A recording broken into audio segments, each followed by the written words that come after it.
Morí. Me llamo Dr. Aris Thorne. Soy epidemiólogo. Y en el momento en que mi corazón se detuvo, me encontré cara a cara con Jesús. Y me advirtió algo urgente. Un nuevo virus se aproxima y el tiempo se acaba. Y cuando se propague, no te salvarás. Y una nube de humo blanco se elevará sobre las naciones. Sé cómo suena eso, amigo. Soy científico.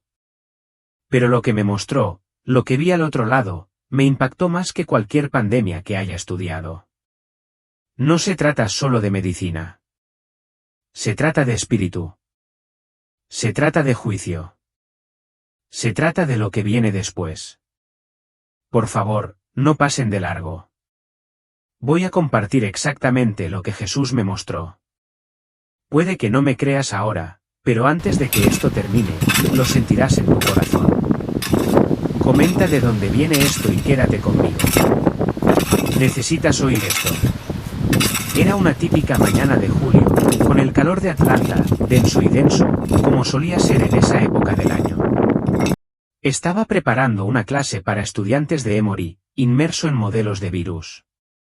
Y entonces, zas, un dolor agudo me atravesó el pecho como si alguien me apretara el corazón. No hubo ninguna advertencia, ningún dolor. Caí al suelo, mi visión se desvaneció rápidamente. Era un científico de 54 años. Todo eran datos y números.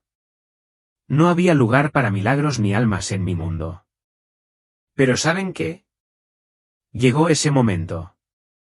Oí la voz grave del doctor diciendo, «Doctora Thorne, la hemos perdido». Había llegado el momento. Fue entonces cuando me sentí a la deriva. No hacia un vacío aterrador, sino hacia una suave liberación, como si me hubieran quitado un peso de encima. Pero un momento, algo me atraía de vuelta. Una calidez que insinuaba algo más. Entonces apareció un túnel de luz, que se extendía en espiral hacia el infinito, sin cegarme. Podía mirarlo directamente, cálido, acogedor, atrayéndome. La luz se concentró. Y allí estaba. No había duda. Lo había tocado. Era Jesús. Al principio, fue una descarga, como una sacudida. Pero luego me invadió una oleada de paz. Una oleada de fe absoluta. Todas mis preguntas. Todas mis dudas se desvanecieron. Así, sin más, Jesús habló. Pero no fueron palabras que se escuchan en voz alta. Fue directo a mi mente, claro y directo. Dijo, Aris, has cruzado el umbral, pero se te ha dado una oportunidad, una misión. Entonces me puso la mano en la frente y una cálida energía me recorrió como una suave corriente que iluminaba cada parte de mí. Escuché la profecía alto y claro. Ha surgido un nuevo virus. Humo blanco se eleva por todas partes. Esas palabras, hombre, resuenan en mi cabeza incluso ahora. Y la primera visión que me mostró fue un lugar en el que ni siquiera había pensado. A kilómetros de mi cómoda vida en Atlanta. A este virus lo llamó Umbra 25 o U25 para abreviar. No como el CO, ni nada que ver con el pollo ni con ningún otro insecto que hubiera estudiado. Esto era completamente nuevo, sigiloso, surgido de las sombras. La escena se desarrollaba en un remoto laboratorio de investigación de vida silvestre, enclavado en lo profundo del Bosque Nacional Jefferson, en Virginia. Imagínense esto, una instalación vieja, quizás abandonada, medio oculta por frondosos árboles, de esas donde estudian murciélagos y roedores. El aire era húmedo, gélido hasta los huesos, con la niebla que se cernía sobre el bosque. Aulas se alineaban en las habitaciones en penumbra. Formas de animales se movían en la oscuridad, ojos pequeños y brillantes que captaban la tenue luz. Ruidos susurrantes que ponían los pelos de punta. Parecía olvidado, como un secreto que nadie debía descubrir. No podía ver el virus, pero lo presentía. Algo invisible acechaba pesado en el aire. Como un susurro que se siente más que se oye, enroscándose en el lugar. Se me revolvió el estómago. Como científico, quería muestras, pruebas. Pero allí estaba, solo una presencia inquietante esperando a liberarse. Y en ese momento, me di cuenta de que no era un descuido humano fortuito lo que había abierto la puerta. Entonces, la escena cambió en un instante. Ahora estaba en un bullicioso mercado de mariscos en Baltimore, Maryland. El ruido me impactó primero. Vendedores gritando precios, gente regateando, el ruido de cajas. Olores a pescado salado y espeso, con un fuerte aroma a condimentos picantes. La gente pasaba en tropel, rozándose los hombros, tosiendo enfundándose en las mangas, estornudando sin miramientos. No pude identificar el virus directamente, pero lo sentí por todas partes. Como pequeñas motas de polvo flotando invisibles, transportándose en respiraciones, apretones de manos, incluso en la niebla de la pesca fresca, ese humo blanco. Era la confusión, la imprecisión de esos primeros casos. Sin señales claras, solo informes vagos que llegaban poco a poco de hospitales rurales, lugares como pequeñas clínicas en las colinas de Virginia Occidental o carreteras secundarias de Maryland. Fiebres misteriosas, decían, o gripes raras de causa desconocida.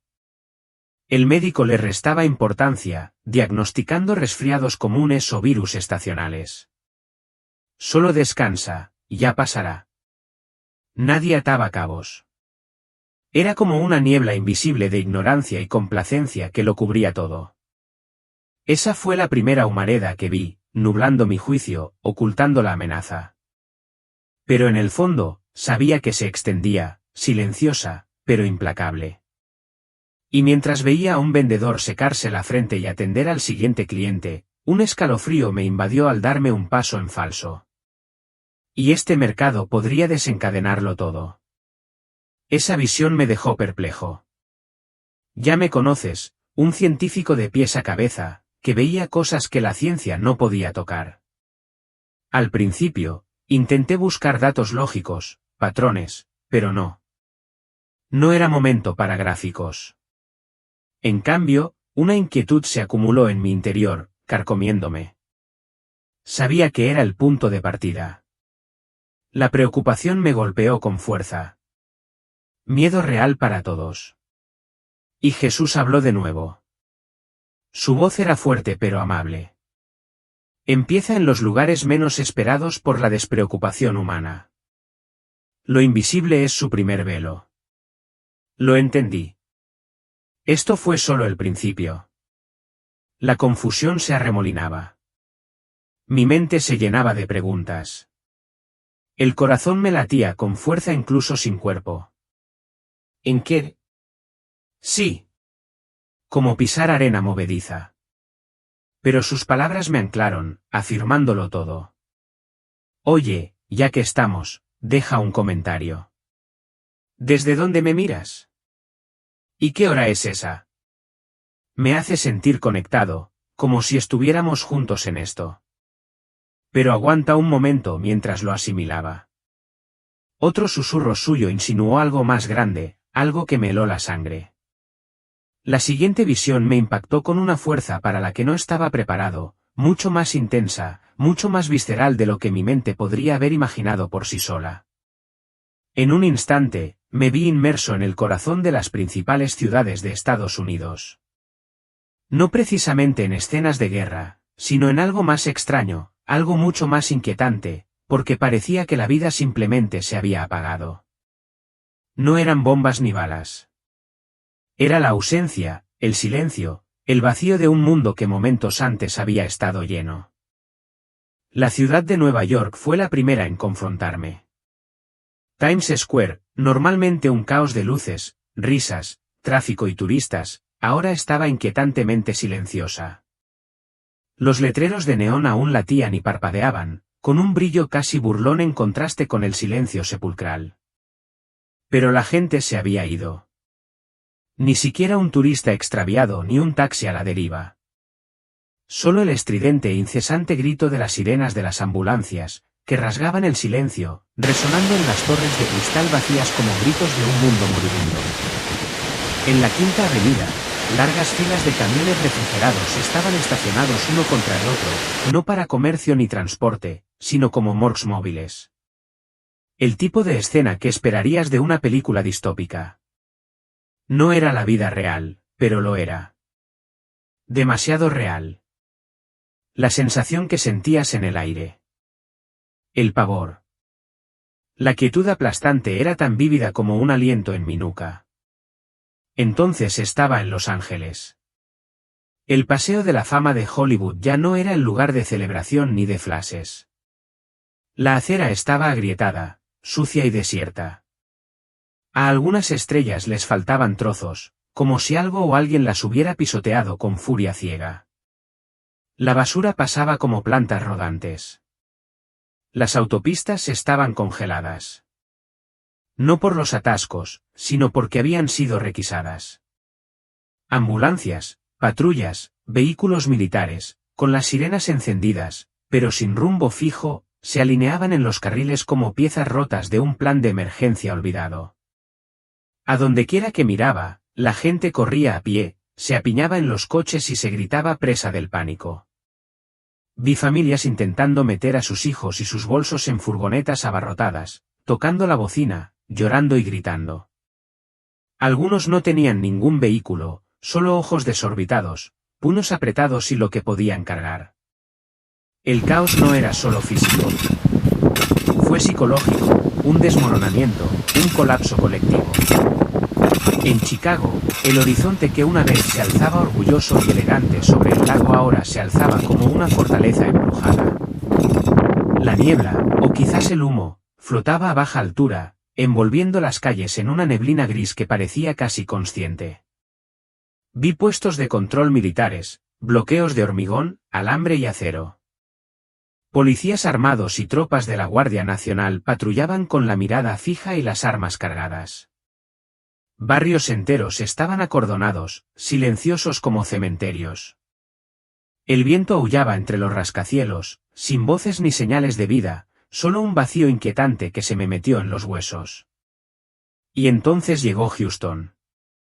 El Centro Espacial Johnson, símbolo del alcance de Estados Unidos más allá de la Tierra, del progreso y el ingenio, seguía sin vida. Sus imponentes edificios, habitualmente rebosantes de actividad, permanecían oscuros y cerrados. Ni una sola luz en las ventanas, ni un susurro de movimiento. Era como si el latido de la innovación se hubiera paralizado, y nadie se atrevía a intentar la RCP. Aunque no tenía cuerpo físico en ese lugar, sentía que no podía respirar. El miedo no provenía solo de lo que veía, sino de lo que sentía latir a mi alrededor. Una desesperación tan densa que me envolvía como un tornillo de banco. Quería cerrar los ojos, protegerme de lo que estaba sucediendo. Pero no había escapatoria. Me obligaban a verlo todo, a sentirlo todo. Luego llegó el humo, no metafórico, sino tangible, que ahogaba los cielos de estas ciudades. En las afueras de Nueva York, vi columnas industriales elevándose desde vertederos improvisados. Cremaciones masivas, restos humanos procesados a granel, el humo se elevaba hacia el cielo, denso, acre e insoportable. En Los Ángeles, vehículos especializados recorrieron los barrios, liberando potentes desinfectantes químicos en el aire, cubriendo manzanas enteras con una niebla blanca fantasmal. La niebla era tan densa que vi edificios enteros desaparecer tras ella. Parecía una limpieza, pero se sentía como una asfixia. En el caos, se produjeron incendios en tiendas saqueadas. Casas abandonadas incendiadas, ya sea por desesperación o por locura. El humo blanco se elevaba en columnas como monumentos retorcidos a punto de derrumbarse. Pero el humo no era solo físico. Era espiritual, emocional, un vapor sofocante de miedo e histeria.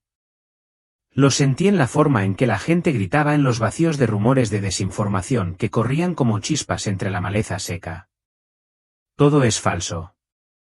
Algunos gritaron. Es una trampa del gobierno. Ocultan la cura. Las mentiras generaron pánico, y el pánico generó más mentiras. La verdad ya no importaba. La claridad se perdió entre los humos. Me sentí atraído por los hospitales y el horror solo se intensificó. Los pasillos del centro médico de UCLA estaban abarrotados, llenos de gente. Los monitores parpadeaban frenéticamente, las alarmas chillaban como gritos mecánicos de auxilio. Los pacientes se retorcían. Los médicos corrían con trajes de protección. Las estaciones de triaje se extendían por los estacionamientos. El Cedar Sinaí no era mejor, las habitaciones estaban a reventar, la luz se cortaba, el olor a antiséptico y sangre se impregnaba en el aire. En Nueva York, el Mount Sinai tenía filas que se extendían por toda la manzana, gente desesperada, gimiendo, aferrándose a sus seres queridos, esperando atención, pero solo encontraban puertas cerradas o personal exhausto que les hacía señas para que se fueran. Las fábricas se paralizaron. Ni un zumbido, ni un murmullo, ni un ruido metálico de la industria. Las cadenas de suministro se evaporaron. Los estantes de los supermercados estaban vacíos, su vacío más aterrador que el peor disturbio. Las carreteras estaban congestionadas con camiones de transporte parados, con los motores fríos, su carga intacta. No era solo enfermedad. Era un paro total. Mientras lo asimilaba todo, sentí una presión en mi interior, como un nudo que se apretaba cada segundo. El dolor iba más allá del físico. Era una angustia espiritual. Y aunque no tenía conductos lacrimales, lloré. Sollozos fantasmales me estremecieron. Lamenté no solo lo perdido, sino lo que podría haberse evitado. Entonces llegó su voz, atravesando el horror con claridad y autoridad. Jesús habló no con rabia, sino con solemne verdad. El caos es la marca del miedo desenfrenado. Las personas se atacan entre sí. Sus palabras no fueron casuales. Fueron una advertencia, directa y aleccionadora. Comprendí que me había permitido ver todo esto no para aterrorizarme, sino para enseñarme, para hacerme comprender lo que sucede cuando las personas abandonan la preparación, la verdad y la confianza. Cuando el miedo toma el trono, temblé por dentro. La visión fue brutal. El dolor de quienes sufrían no era abstracto. Me conmovió profundamente. Podía sentir su terror, su desesperanza, como si fuera la mía. Y, sin embargo, sus palabras le dieron forma, le dieron peso. Dejaron claro que esto no era un espectáculo. Era una llamada a despertar, a recordar. Y justo cuando creía que lo peor había pasado, algo más oscuro me atrajo como un hilo que se desenredaba hacia el campo. Las ciudades eran solo el comienzo. Las reuniones de emergencia se prolongaron durante horas. Hombres y mujeres trajeados paseaban, gritaban y debatían a puerta cerrada. La desesperación había reemplazado a la diplomacia. No había consenso, solo agendas contradictorias que chocaban como placas tectónicas. Cada resolución, en los edificios federales, nacía del pánico, no de principios. Los pasillos, antes llenos de propósito, ahora estaban silenciados por la incertidumbre. Agencias enteras se estancaron, paralizadas. Vi banderas a media asta por todas partes.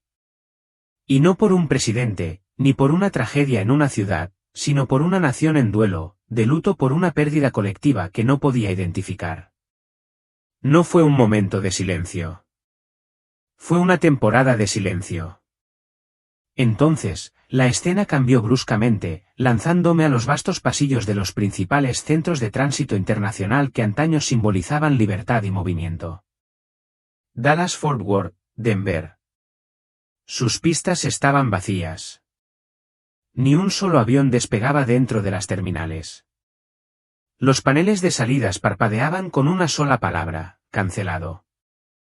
Los anuncios resonaban por los pasillos vacíos como fantasmas que repetían horarios olvidados. Las familias se aferraban a maletas que jamás desempacarían. Los viajeros permanecían inmóviles, no por la demora, sino por la incredulidad. En los principales puertos, Long Beach y Nueva Orleans, Vi filas de cargueros varados, alineados como tumbas silenciosas, con imponentes grúas inmóviles. Óxido formándose donde antes llovía movimiento. Los contenedores permanecían sin abrir, con sus mercancías descomponiéndose lentamente por el calor, mientras las economías esperaban envíos que nunca llegarían. El movimiento cesó. Las arterias de la globalización se habían paralizado. Y el mundo mismo parecía exhalar y luego olvidarse de inhalar. Y fue entonces cuando el aislamiento se apoderó de todo. No solo físico, sino espiritual. Las fronteras se cerraron de golpe. Las embajadas cerraron sus puertas. Los vuelos se suspendieron indefinidamente. Vi cómo las alianzas se desmoronaban de la noche a la mañana, mientras las naciones se replegaban sobre sí mismas, destrozando décadas de diplomacia con la velocidad de una guillotina. No se trataba solo de política. Se trataba de sobrevivir a toda costa.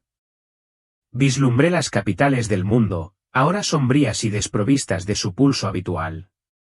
Londres estaba envuelto en una niebla antinatural mientras el Big Ben no anunciaba celebración, sino luto. En París, la Torre Eiffel se veía atenuada. Ni brillo, ni risas en las calles, solo el eco inquietante del llanto en lo profundo del arendismo. Tokio parecía fantasmal. Sus letreros de neón se desvanecieron hasta convertirse en un brillo apagado. El cruce de Shibuya se vació de su habitual mar de gente. Incluso las campanas del templo que repicaban en el silencio no hablaban de esperanza, sino de lamento. La quietud no era pacífica. Era aterradora. ¿Y el virus? Lo llamaban Umbra 25.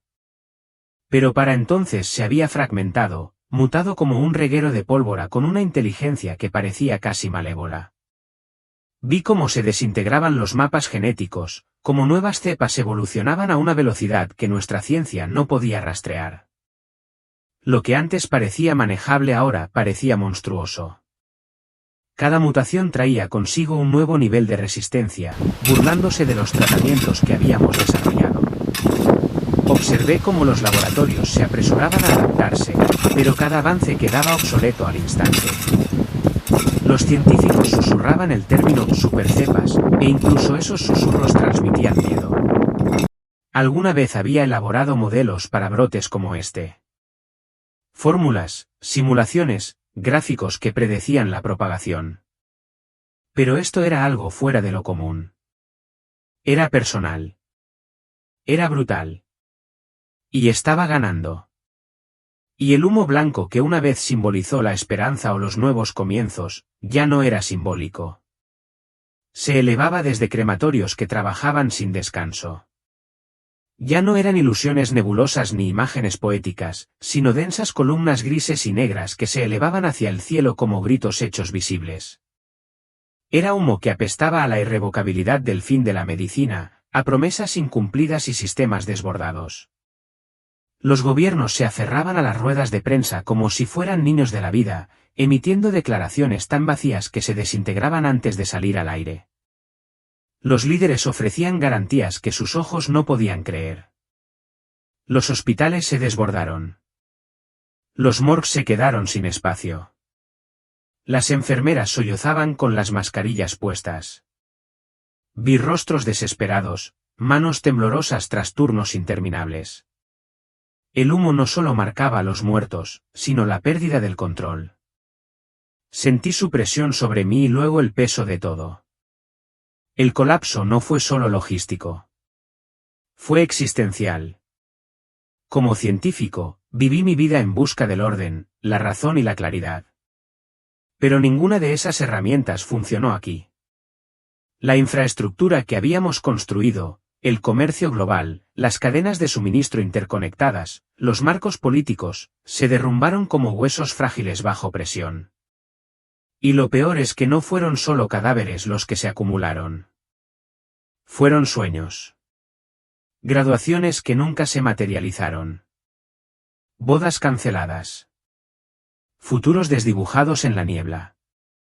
El humo persistía como un brutal recordatorio de que nuestro dominio del mundo siempre había sido una ilusión. Y lo que sentí en ese momento, desesperación absoluta. Era un dolor frío y aplastante que no lloraba. Simplemente me miraba vacío y paralizado. Estaba viendo cómo una civilización entera se desmoronaba, hilo a hilo. Y el peso de esa comprensión me golpeó como un maremoto. Quería gritar, correr, encontrar a alguien, a cualquiera, con respuestas. Fue entonces cuando su voz volvió a sonar. No estruendosa, sino suave, incluso dulce. Esta es la lección sobre el poder, la fragilidad y el orgullo humano. Pero incluso en la oscuridad más profunda, aguarda una luz. Y de alguna manera, esas palabras no rebotaron en la desesperación. La traspasaron. No del todo, pero lo suficiente como para encender algo. Tal vez esperanza. Tal vez solo un atisbo de resistencia. El horror que vi no carecía de sentido. Tenía peso, sí, pero también propósito. Había una salida, una lección, un camino si nos atrevíamos a encontrarlo. La desesperanza no se fue. Todavía me arañaba, intentaba ahogarme en su silencio. Pero sus palabras eran como oxígeno en esa habitación sofocante. Me recordaron que ni la noche más densa puede detener el amanecer para siempre.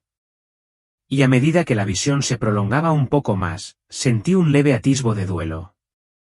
El primer susurro de resiliencia, el tenue destello de redención enterrado bajo las cenizas, la visión final. Amigos, ya no se trataba de devastación. Fue algo mucho más tierno, mucho más poderoso que el colapso. Esta vez presencié resiliencia. Vi pequeños grupos de personas esparcidos por el paisaje como semillas que se negaban a morir. A primera vista, parecían frágiles, curtidos, demacrados, desgastados por la tormenta, pero sus ojos albergaban un fuego inextinguible. Estas no eran comunidades centralizadas, ni confinadas en ciudades o naciones. No, eran como destellos de luz que brotaban en los rincones más inesperados de la tierra. Imaginen un pueblo azotado por el viento enclavado en las colinas de Vermont o un tranquilo pueblo de montaña en Colorado en estos lugares, entre los escombros de lo que una vez fue. Lo que me esperaba en los rincones rurales del mundo sería algo completamente distinto. La siguiente visión me arrancó del caos abrasador de la ciudad y me lanzó a través de vastas extensiones del corazón de Estados Unidos. Ya no había torres de cristal ni sirenas centelleantes, solo kilómetros y kilómetros de campo abierto. Me transporté a las doradas llanuras de Kansas que se extendían hasta el horizonte, pasando por pequeños pueblos soñolientos aferrados a las orillas del río Mississippi, a través del silencio sombrío de los densos bosques de Montana. Había una extraña quietud en estos lugares, como la calma después de una tormenta. Pero no era paz. Era la clase de calma que precede a algo peor. Desde todas partes, vi gente saliendo de las ciudades en masa. A montones, desesperada y destrozada. Hombres, mujeres, niños rezagados, con ojos atormentados y manos temblorosas, caminaban penosamente por carreteras rurales y caminos de tierra, cargando lo poco que tenían en bolsas rotas o carritos de supermercado. Algunos empujan cochecitos, otros arrastran a ancianos. Pero no eran solo sus posesiones lo que los agobiaba. Era el miedo en sus ojos, la náusea en su piel, el pánico tácito que se les pegaba a la ropa como hollín. No solo buscaban refugio. Buscaban un resquicio de esperanza. Un rincón de la tierra aún no había sido afectado por el derrumbe. Pero el campo no se había salvado. En realidad, no. Lo que vi a continuación me dejó helado más que cualquier cosa que hubiera visto en las ciudades. Los lugareños no abrían sus puertas. En pueblos como Salina, Kansas, o en las aldeas olvidadas a orillas del río Mississippi, las carreteras estaban bloqueadas de forma rudimentaria pero firme. Tablas de madera clavadas en las intersecciones. Alambre de púas tendido entre los postes de las cercas. Incluso coches destartalados apilados como barreras en las entradas. Letreros pintados a mano gritaban advertencias con aerosol rojo. Prohibido el paso. No entrar. Retroceder. Hombres y mujeres armados montaban guardia tras estas barricadas, fusiles en mano, con expresiones duras e inflexibles.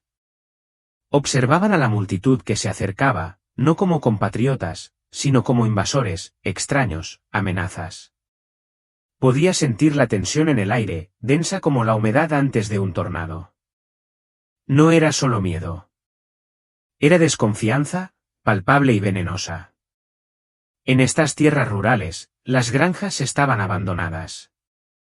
Sus campos, antaño vibrantes, ahora estaban cubiertos de maleza o completamente despojados.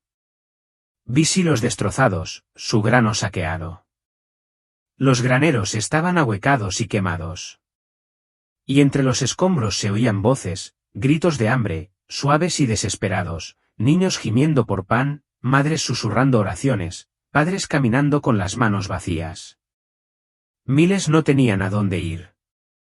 Acampaban en cunetas o bajo pasos elevados de autopistas. Sus tiendas improvisadas ondeaban violentamente al viento. Las hogueras ardían lentamente en barriles oxidados, proyectando sombras sobre los rostros cansados. Y el sonido que más me atormentaba no eran gritos ni violencia. Era el vacío consciente del hambre que resonaba por las llanuras. Se me partió el corazón al verlo. No eran criminales ni ladrones, solo familias. Personas que lo habían perdido todo y buscaban misericordia. Pero el mundo se había vuelto frío. Las puertas seguían cerradas. Las miradas se apartaban. Las vallas se alzaban más. Y entonces lo volví a ver, el humo blanco. Pero esta vez, no ascendía del cielo como una advertencia. Se elevaba desde montones de basura humeante quemada en campamentos improvisados dispersos a lo largo de caminos rurales solitarios. Delgadas volutas se curvaban hacia el cielo bajo cielos estrellados, como dedos fantasmales, buscando un cielo que parecía más lejano que nunca. El humo real, aunque el que me atenazaba el espíritu, no provenía del fuego. Era el humo de la división, de la sospecha y la traición, ahora incrustado en el alma misma de la sociedad. La confianza se había evaporado, y en su lugar, los rumores ardían con más fuerza que cualquier llama. Están infectados. Trajeron la enfermedad. Nos robarán lo que tenemos. Esos susurros se extendieron como fuego en la hierba seca. Extinguieron la bondad. Despertaron la paranoia. Y a su paso, los corazones se enfriaron. Vi cómo los vecinos se atacaban entre sí. Quienes antes compartían comidas y cantaban en el mismo coro de la iglesia ahora se negaban a hacer contacto visual a través de los límites de la propiedad. En lugares como la montana rural, las familias tapiaban sus casas de campo, cerraban las ventanas con barricadas y enterraban la comida que tenían en agujeros bajo el suelo del granero. Las armas ya no eran solo herramientas. Eran un salvavidas. Mientras tanto, quienes no tenían nada, familias que huían de las ciudades, se vieron obligados a vagar, a rebuscar entre la basura, a mendigar. Los robos aumentaron. El ganado desapareció. Los graneros fueron asaltados en la oscuridad de la noche. Y estallaron peleas por las cosas más pequeñas, una lata de frijoles, una manta, una caja de cerillas. Fue como si los hilos de la civilización se hubieran roto uno a uno. Y verlo todo, me destrozó por dentro. Verán, siempre había creído en el fondo que cuando las cosas se ponían difíciles, la gente se uniría. Dediqué mi vida a la ciencia, a construir cosas con otros, al trabajo en equipo, a la razón. Pero ahora, esa creencia se desmoronaba. La desconfianza había reemplazado a la cooperación. El instinto de supervivencia superó la compasión. Quise extender la mano para abrazar a estas personas aterrorizadas y decirles que todo iba a estar bien. Pero no pude. No tenía manos. Solo era un espíritu atrapado en una visión. No podía dejar de ver cómo la humanidad se deshilachaba como una cuerda vieja abandonada en la tormenta. Fue entonces cuando volví a escuchar su voz. Jesús, manso, lleno de dolor. Cuando todo se derrumba, la gente se aferra a lo básico, pero la desconfianza también aflora. Sus palabras no denotaban ira. Estaban cargadas de dolor. Y en ese momento, algo encajó. No se trataba solo de un desastre. Era un espejo, una dura verdad sobre el corazón humano. El miedo no solo derriba muros ni destroza cuerpos. Destruyó la conexión. Apartó las manos. Congeló el amor. Cuando las máscaras se desprendieron y la supervivencia entró en acción, ¿qué quedó? Eso es lo que me mostraron. Ese dolor, no puedo explicarlo. No era solo tristeza. Era esta dolorosa conciencia de quiénes somos sin gracia. Sentí que se aferraba a mí, se asentaba en mi pecho como una piedra. Pero debajo, había verdad. Una verdad cruda, dolorosa y necesaria.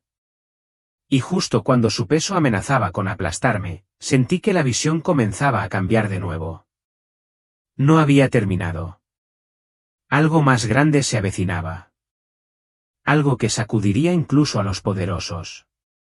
Un desmoronamiento no solo de comunidades, sino de sistemas, de imperios. El humo era solo el principio. La cuarta visión me arrastró directamente al epicentro del poder global. Un recorrido relámpago por las arterias políticas y económicas que mantenían con vida a Estados Unidos y al resto del mundo. Comenzó en Washington D.C., donde me encontré flotando sobre la Casa Blanca y el Capitolio, con sus ventanas brillando en la noche como torres de vigilancia en tiempos de guerra. Dentro, el aire estaba cargado de urgencia. La gente volvía a sembrar no solo cultivos, sino vida y esperanza. Huertos comunitarios surgían de entre los escombros. Parcelas sencillas, rebosantes de brotes verdes. Hombres y mujeres, jóvenes y mayores, trabajaban codo con codo.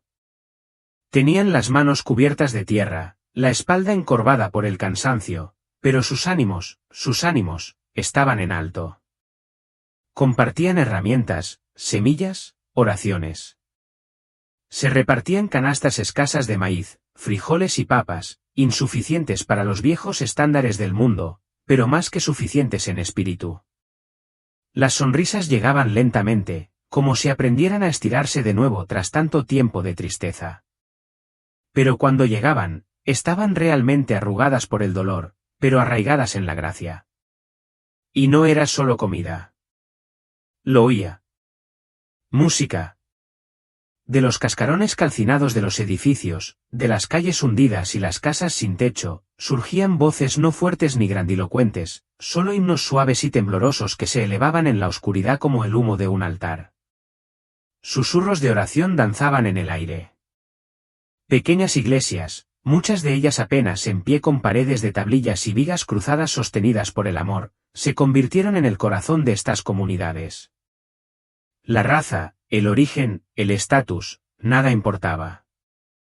La gente de ciudad se unía a la gente del campo, negros, blancos, hispanos, indígenas. No había división, solo seres humanos apoyándose unos en otros, encontrando a Dios y la bondad en las cenizas. Era crudo. Dolía. Era hermoso, como ver el primer amanecer después de una noche interminable. Entonces, la visión cambió. Vi otro tipo de santuario, no espiritual, sino científico. Y, sin embargo, igual que los científicos sagrados, los verdaderos científicos, sin perseguir titulares ni elogios, sino avanzando con manos temblorosas y determinación inquebrantable, se agazapaban en laboratorios improvisados. Algunos se instalaban en graneros reconvertidos, otros en aulas abandonadas con ventanas rotas y muebles desvencijados, microscopios, tecnología vieja, cables recuperados, nada glamuroso, pero sus ojos brillaban con determinación. Vi a una mujer garabateando una ecuación en una pizarra blanca agrietada, con los dedos manchados de tinta y aceite. La fórmula estaba incompleta, manchada, pero rebosaba de posibilidades. En ese momento, algo encajó. No intentaban salvarse. Luchaban por todos nosotros, por el mañana. Y esa terquedad, ese desafío silencioso ante la desesperación, despertó algo profundo en mi pecho. No eran solo científicos. Eran portadores de antorchas, salvavidas. Y entonces llegó el milagro. El humo blanco que se había aferrado al cielo, símbolo de la desesperación, del pánico, de la confusión. Empezó a levantarse lentamente.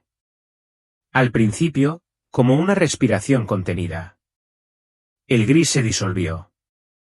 Manchas azules emergieron en lo alto, suaves y delicadas, como si la paz finalmente exhalara. Ya no era el humo de la muerte. Había cambiado. Se convirtió en algo sagrado, purificador, como si las almas de la tierra se liberaran del miedo, de la culpa, de la ceguera. La gente miró hacia arriba y no se inmutó. Vieron con claridad. Y lo que vieron no fue solo esperanza. Fue verdad. Fue sanación. Esa visión me envolvió como la luz del sol abriéndose paso entre una nube de tormenta. Lo sentí en mi ser. La gente ya no solo sobrevivía. Se estaban transformando. Elegían el amor sobre el miedo. La verdad sobre la ilusión, la bondad sobre el control. No construyeron ciudades de orgullo, sino aldeas de gracia. Perdonaron. Volvieron a creer. Las comunidades comenzaron a reconstruirse. No perfectas, no pulidas, sino sinceras, honestas, apoyándose firmemente en la gracia y la determinación. Y el aire, Dios mío, incluso el aire se sentía más ligero, como si el peso de todas las mentiras finalmente se hubiera levantado de nuestros pechos. Lo observé todo, atónito, abrumado por su belleza. Y, sin embargo, incluso en esa paz, sentí algo que se movía, una llamada, un empujón, suave pero firme, que me decía, esto no es solo para que lo veas. Es para que lo cargues. Entonces Jesús vino a mí una vez más. No habló de inmediato. Simplemente me miró con ojos llenos de compasión y conocimiento, y puso su mano suavemente sobre mi pecho. En el momento en que su mano tocó mi corazón, sentí una calma que me invadió, cálida y firme, como una manta de lana sobre mis hombros en una fría noche de invierno. En ese silencio, su voz irrumpió, no fuerte, pero sí segura, dijo. La verdadera fuerza no se encuentra en el poder, sino en la compasión. El conocimiento puede iluminar el camino, pero solo la fe y el amor pueden guiar el barco. Regresarás, y cuando lo hagas, debes decirles, prepárate. Y sobre todo, nunca pierdas la fe en el amor.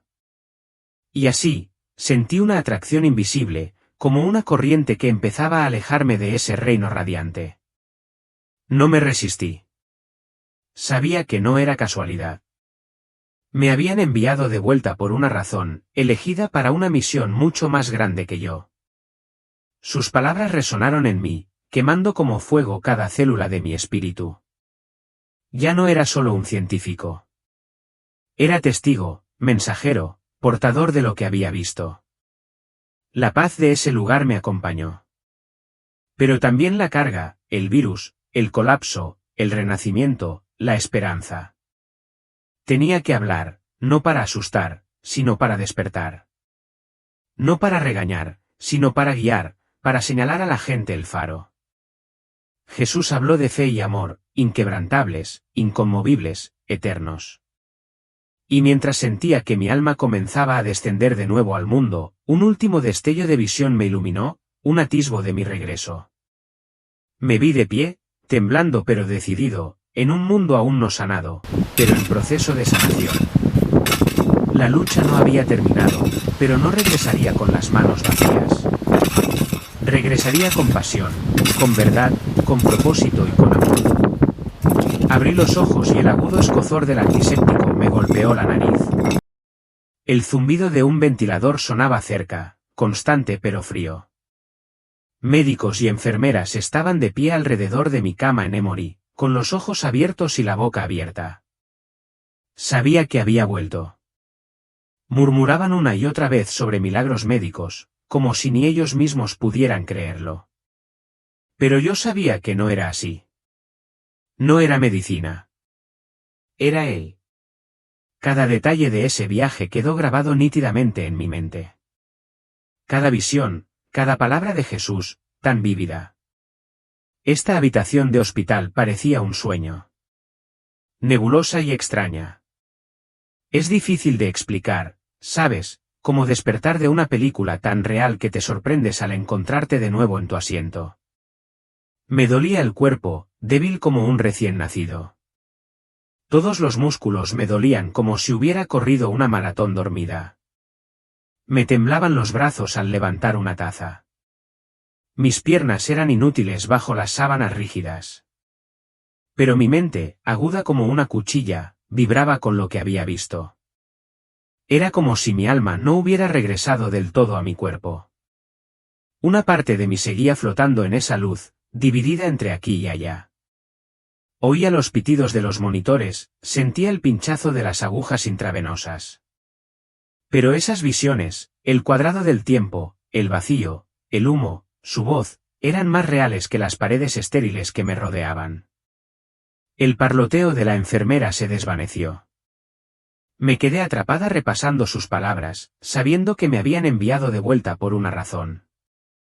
Él había estado esperando que finalmente comprendiera. La paz que siento ahora no provino de descifrar un código médico ni de desvelar los secretos de la enfermedad. Llegó en el momento en que supe de verdad que no estaba sola. Y tú tampoco. No importa desde donde me escuches, no importa lo que estés pasando, ya sea miedo, dolor, confusión o ira, el amor de Dios ya te rodea. No es el tipo de amor que se desvanece cuando la vida se pone difícil, sino una presencia firme e inquebrantable. Él no se ha alejado. Nunca ha dejado de cuidarnos. Y ahora más que nunca, nos llama no con pánico, sino con propósito. Nos pide que despertemos, que nos preparemos, no solo física sino espiritualmente, que nos levantemos, que confiemos, que volvamos a creer. Es hora de profundizar, de sacar fuerza, no de lo que controlamos, sino de aquel que todo lo sostiene. Sé lo suficientemente valiente para abrazar tu propio camino. Aunque no se parezca en nada a lo que esperabas. Y mientras recorres ese camino, recuerda esto, las palabras de Dios no son solo consuelo. Son claridad. Son dirección. El conocimiento es una luz. Él me dijo, pero la fe y el amor son el faro. Deja que te guíen.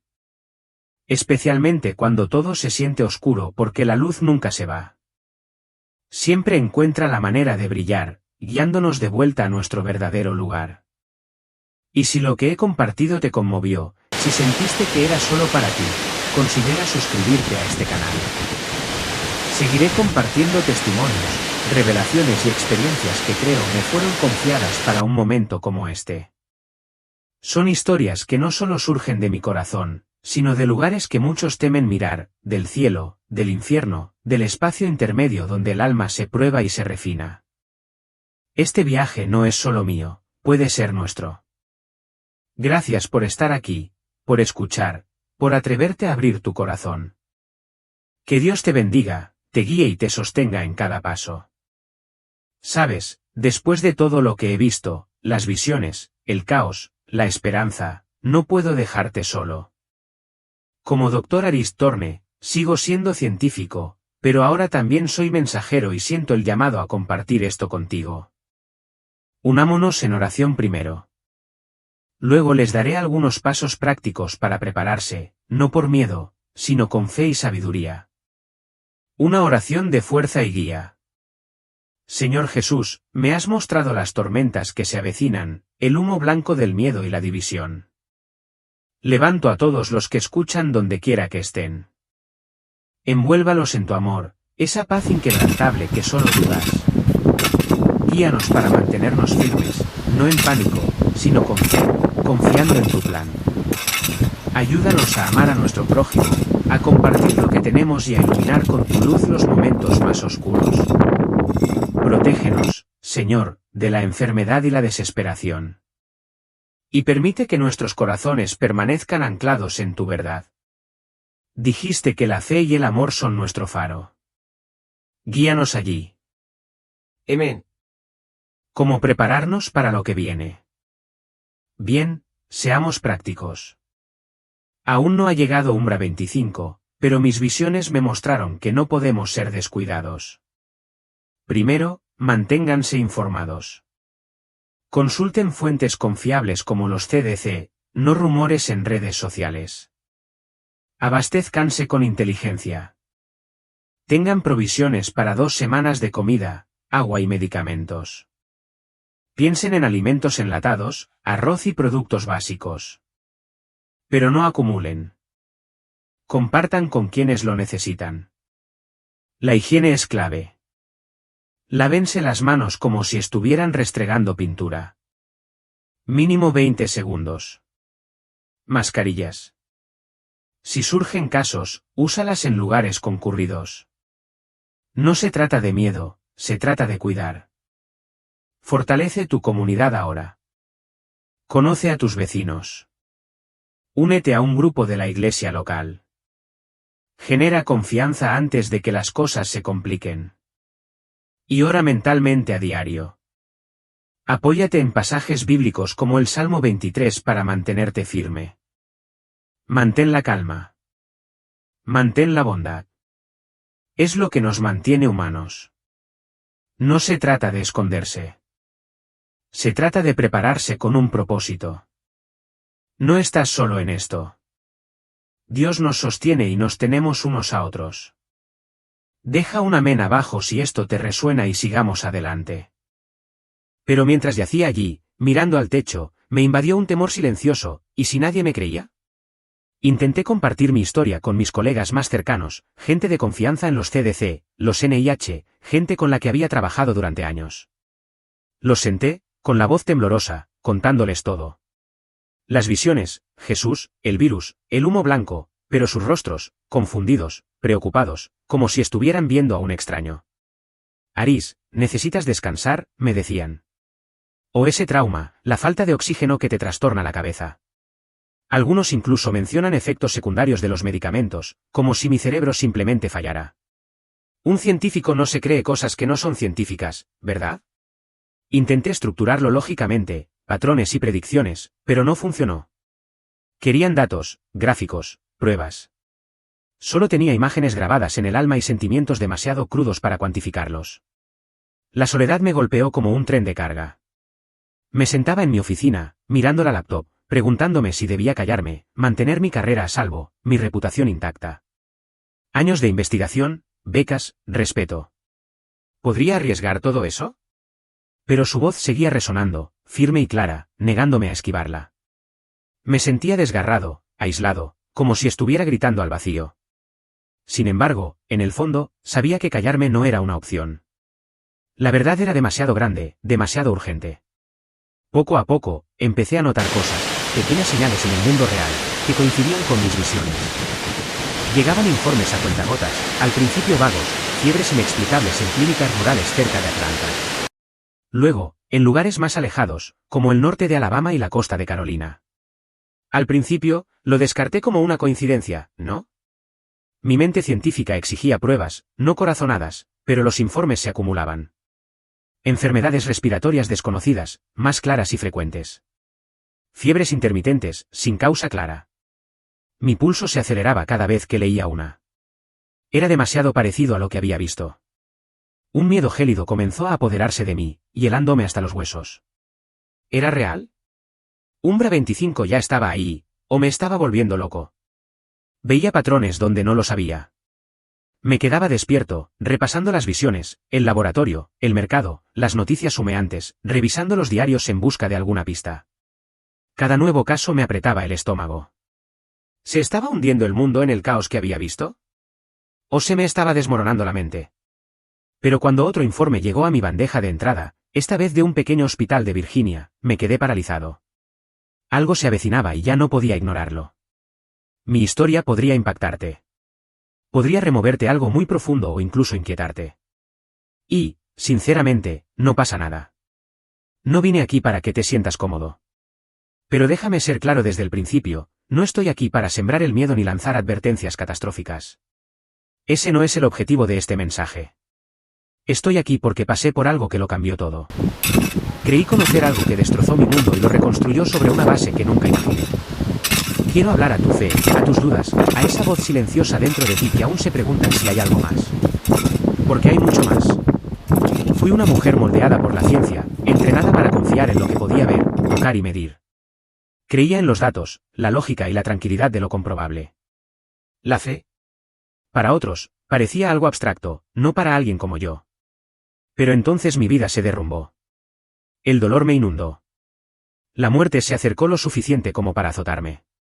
Y en la hora más oscura, cuando todo a lo que me había aferrado me falló, ocurrió algo extraordinario, recibí una visión, una revelación, una verdad tan vasta, tan profundamente personal. Destrozó todas mis suposiciones sobre la realidad. Pasé de ser escéptico a ser siervo. De dudar de todo a comprenderlo todo desde el principio.